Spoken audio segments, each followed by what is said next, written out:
सतीश भोसले उर्फ खोक्या याला वन विभागाच्या कोठडीमध्ये मारहाण झाल्याचा गंभीर आरोप जो आहे तो स्वतः खोक्याने केला होता।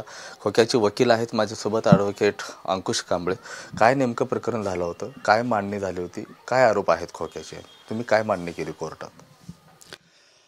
सतीश भोसले खोके यांनी सांगितलं की अमोल गरकळ नावाचा जो फॉरेस्टर अधिकारी आहे त्या अधिकाऱ्यांनी मला ऑफिसमध्ये नेलं, सगळ्या कर्मचाऱ्यांना बाहेर काढलं, CCTV फुटेज बंद केले आणि CCTV फुटेज बंद करून मला पाठीवरती, गालावरती, मांडीवरती अमानुष अशी मारहाण केली। त्यावेळेस मग तिथं कोणी नव्हतं का? काय म्हणजे कोर्टापुढे हे कसं तुम्ही सादरीकरण केलं, मांडणी कशी केली याची? नाही, माननीय न्यायाधीश साहेबांच्या समोर आम्ही हा जो विषय आहे हा विषय स्वतः सतीश भोसले खोकेंनीच मांडला साहेबांच्या समोर की साहेब माझ्यावरती असा असा अन्याय झाला, मला फॉरेस्टरच्या अधिकाऱ्यांनी टॉर्चर केलं, मला मारहाण केली, अशा पद्धतीचं मान्य साहेबांच्या समोर स्वतः सतीश भोसलेंनीच मांडलं। अशी मारहाण करणं तेही वन विभागाच्या कोठडीमध्ये कितपत योग्य आहे? याआधी अशी काही प्रकरणं झालेले होते?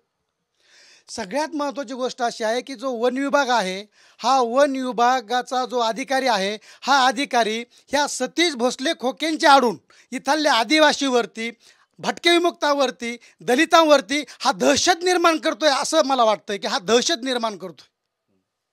मग आता या प्रकरणात न्यायालयाने काय भूमिका घेतलेली आहे? न्यायालयाने अतिशय गंभीरपणानं भूमिका घेतलेली आहे आणि न्यायालयाने सदरील जे तपासी अंमलदार होते फॉरेस्टरचे त्यांच्यावरती न्यायालय प्रचंड चिडलं की अशी अमानुष मारहाण करणं किंवा बेकायदेशीरपणे त्याच्यावरती अत्याचार करणं हे न्यायाच्या दृष्टिकोनातून चुकीचं आहे, प्रचंड नाराजी व्यक्त केली। मात्र तुम्ही त्याला रुग्णालयात दाखल केला असावा सतीश भोसले याला, काही अहवाल वगैरे आलाय, वैद्यकीय अहवाल, किती मारहाण झाली, कशी झाली? हो, वैद्यकीय रिपोर्ट कालच आला। वैद्यकीय रिपोर्टमध्ये जे काही मारहाणीच्या खुणा होत्या त्या वैद्यकीय रिपोर्टमध्ये डॉक्टरांनी दिल्या नाहीत। का दिल्या नाही हे काही मला समजलं नाही। काय कारण असावं मग? हे कोण दडवतंय का असं वाटतं तुम्हाला?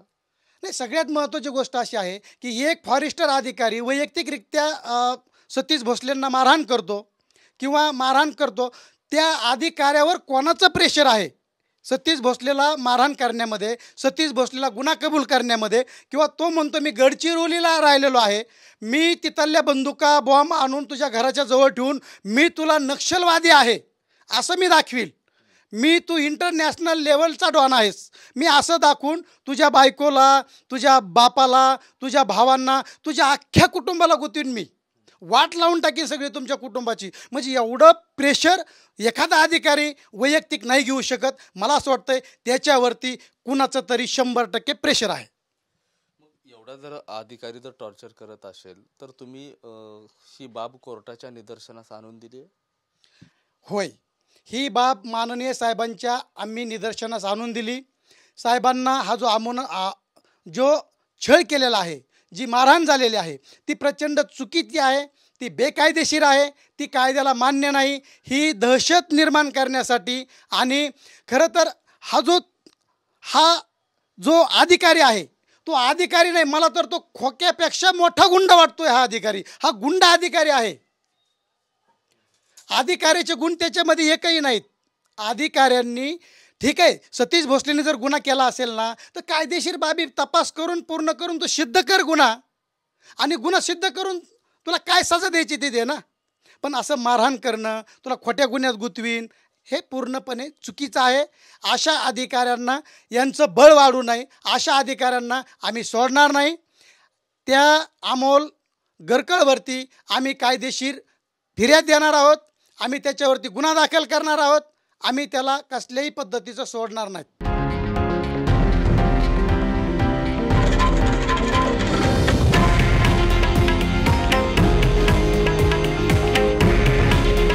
हे आहे देशातील नंबर 1 न्यूज नेटवर्क आणि आपण पाहत आहात TV9 मराठी। काळजी तुमची, हित महाराष्ट्राचं।